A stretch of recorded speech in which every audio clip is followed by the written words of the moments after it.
పూర్ణిమ సాయిని సాయంత్రం హైదరాబాద్ కు తీసుకురానున్నారు పోలీసులు. తల్లిదండ్రులతో మాట్లాడేందుకు పూర్ణిమ నిరాకరించింది. మహిళా కానిస్టేబుల్ లేకపోవడంతో ఆమె అప్పగించేందుకు జువెనల్ కోర్టు నిరాకరించింది. దీంతో అధికారులు ఇద్దరు మహిళా పోలీసులను ముంబైకు పంపారు. 14 ఏళ్ల వయసు, 10th ఎగ్జామ్ రాయాల్సిన అమ్మాయి హఠాత్తుగా ఇంటి నుంచి అదృశ్యమైంది.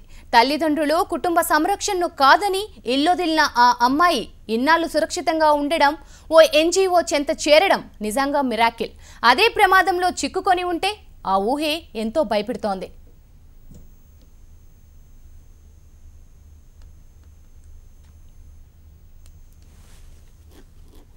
పూర్ణిమ సాయి స్కూల్కు వెళ్తున్నానని చెప్పి ఒక జత డ్రెస్ 1000 రూపాయల సొమ్ముతో ఇల్లు వదిలిన పూర్ణిమ 40 రోజులు ఏం చేసింది, ఎక్కడుంది? బాలిక ఇచ్చిన సమాచారం ప్రకారం షిరిడీలోనే 30 రోజులున్నానని చెప్పింది. తీర్థయాత్రల స్థలం, తెలుగు వాళ్ళు ఎక్కువగా కనపడే ప్రాంతం కావడంతో 30 రోజులు పూర్ణిమకి అక్కడ ఎలాంటి ఇబ్బందులు ఎదురుకాలేదా? భాష రాని చోట, నా అన్న వారు లేని చోట అన్ని రోజులు ఆడపిల్ల ఒంటరిగా ఎలా ఉండగలిగింది? ఎక్కడ ఆశ్రయం పొందింది? ఇన్నాళ్ళు ఒక్కసారి కూడా పూర్ణిమకు తల్లిదండ్రులు, కుటుంబం గుర్తురాలేదా? స్నేహితులు గుర్తురాలేదా? నిత్యం వాట్సాప్, ఫేస్బుక్, ఇన్స్టాగ్రామ్లలో చాటింగ్, షేరింగుల్లో ఉండే పూర్ణిమ ఇన్ని రోజులు సోషల్ మీడియాకు దూరంగా ఎలా ఉండగలిగింది? 40 రోజుల్లో పూర్ణిమ సాయి కేసు ఎన్నో మలుపులు తిరిగింది. ఏ మాత్రం సమాచారం ఇచ్చినా తానెక్కడున్నానో తెలిసిపోతుందన్న భయంతోనే ఇన్ని రోజులు పూర్ణిమ స్పందించలేదా? ఇంటి దగ్గర నిరంతరం ప్రేమతో కట్టడి చేసే తల్లిదండ్రులు, చిన్నారి చెల్లెలతో గడిపిన సమయం ఆ బాలికకు గుర్తురాలేదా? తెలిసి తెలియని వయసులో ఇల్లొదిలేసిన ఆడపిల్ల ఇన్ని రోజులు భాష తెలియని ప్రాంతంలో ఎలా గడిపింది? ఆకలేస్తే అన్నం పెట్టిందెవరు? దుస్తులిచ్చిందెవరు? నేరమయ సమాజం నుంచి ఆమెను కాపాడింది ఎవరు?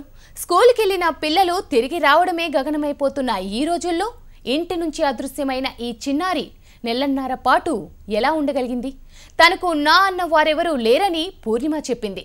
చదువు, స్కూలు, వాతావరణం కూడా మర్చిపోయే అంతగా ఆమెను కమ్మేసిన బాలీవుడ్ సీరియళ్ల పిచ్చి ఏమనుకోవాలి? 30 రోజులు షిరిడీలో ఎలాంటి ఇబ్బందులు లేకుండా ఎలా నెట్టుకురాగలిగింది?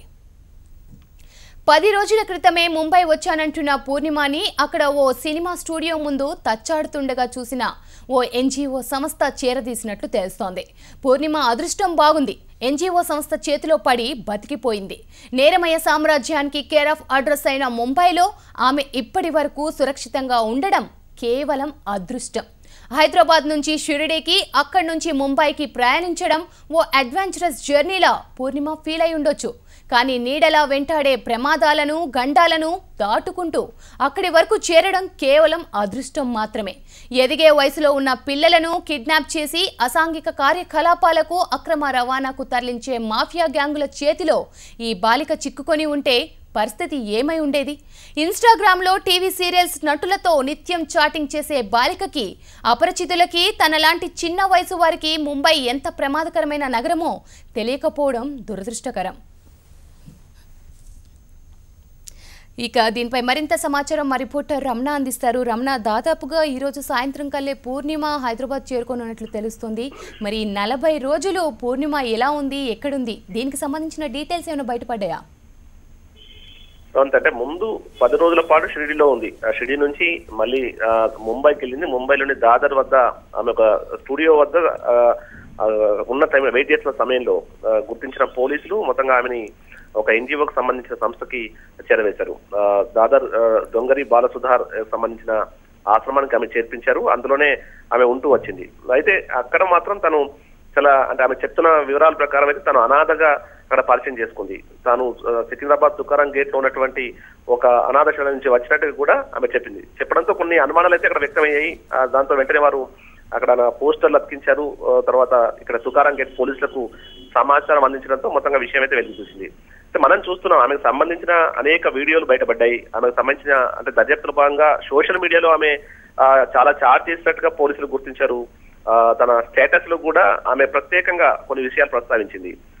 I don't want perfect life, I want happy life అనేటువంటి ఒక స్టేటస్ ను పోలీసులు గుర్తించారు. అంటే కేవలం స్వేచ్ఛపరమైన జీవితం ఇష్టపడుతుందన్న విషయం అయితే అక్కడ స్పష్టమైంది. ముఖ్యంగా ఇంట్లో అయితే ప్రధానంగా తల్లి కావచ్చు, తండ్రి కావచ్చు. చాలా రోజులుగా ఆమె అంటే ముఖ్యంగా మొన్నటి వేసవి సెలవుల్లో ఆమెను అంటే ఎస్ఎస్సి కాబట్టి వాళ్ళకి ప్రత్యేక తరగతులు ఉంటాయి. ఆ ప్రత్యేక తరగతులకు పంపించినప్పుడు కాస్త ఇబ్బంది పడినట్టుగా చెప్తున్నారు. మిగతా నా తోటి వాళ్ళంతా కూడా ఆడుతూ ఉంటే నేను క్లాసులకు వెళ్ళను కూడా ఆమె మొండికేసినట్టుగా చెప్తున్నారు. ఇదే సమయంలో తన సోదరిని పోల్చుతూ, సోదరేమో బాగా చదువుతోంది, నువ్వు చదువులో చాలా వీక్ గా ఉన్నావు, ఇలా అయితే కష్టం అంటూ తల్లిదండ్రులు మందరించడాన్ని కూడా ఆమె తప్పు పట్టింది. తనకు సినిమాలు అంటే తర్వాత యాక్టింగ్ అంటే ఇష్టం అనే విషయం మనకు స్పష్టం అవుతుంది. ఆమె వీడియోకి సంబంధించి చూస్తున్నాం. ఆ వీడియోలో ఆమె ఇలాంటి వీడియోస్ చాలా ఉన్నట్టుగా చెప్తున్నారు. వీడియోస్ ముఖ్యంగా హిందీ సీరియల్స్ తెగ చూస్తుందని కూడా మనకు వాళ్ళ పేరెంట్స్ తో తెలుస్తుంది. ఆ హిందీ సీరియల్ చూస్తున్న క్రమంలోనే ఆమె ఆ సీరియల్స్ లో నటించాలని ఆసక్తి ఆమెలో పెరిగిపోయింది. ఇన్స్టాగ్రామ్ లో ఆ హిందీ సీరియల్ నటులతో కూడా ఆమె చార్జ్ చేసినట్టుగా కూడా పోలీసులు గుర్తించారు. ఆ విధంగానే తను ఒక బలమైన కోరికతో యాక్టింగ్ అనేటువంటి ఒక లక్ష్యంతోనే ఆమె వెళ్ళింది. కాకపోతే చిన్న వయసులో తనకు ఈ విషయాలు తెలియదు కాబట్టి ప్రధానంగా చెప్పుకోలేకపోయింది. దాంతోనే ముఖ్యంగా ఇంట్లో ఉన్నటువంటి స్ట్రిక్ట్ వాతావరణం కోసం మిగతా వాడితో తను ముంబై చేరుకుంది. అక్కడ కూడా తన పేరును ఒక ప్రముఖ సీరియల్ సంబంధించిన నటి పేరు అనికాశ్రీ అని చెప్పుకుంది. అనికాశ్రీ అని తనకు తాను పరిచయం చేసుకోవడం కూడా మనం ఇక్కడ ప్రధానంగా ప్రస్తావించుకోవచ్చు. అయితే నిన్న సమయంలో మాత్రం ఎంతో ఆశతో వెళ్ళిన తల్లిదండ్రులు కాస్త నిరాశ ఎదురైంది. తల్లిదండ్రులతో మాట్లాడడానికి అసలు ఇష్టపడలేదు. ఒక 15 నిమిషాలు మాత్రం మీటింగ్ వారితో అయ్యింది. అయితే అప్పుడు అక్కడ పోలీసులు కావచ్చు, ఇటు జువెనైల్ కు సంబంధించిన జస్టిస్ బోర్డు వారి బాలికకు చాలా పెద్ద మొత్తంలో కౌన్సిలింగ్ ఇచ్చారు. కౌన్సిలింగ్ ఇచ్చి చివరికి ఇంటికి వెళ్ళడానికి అంగీకరింపజేశారు. Right, thank you Ramana.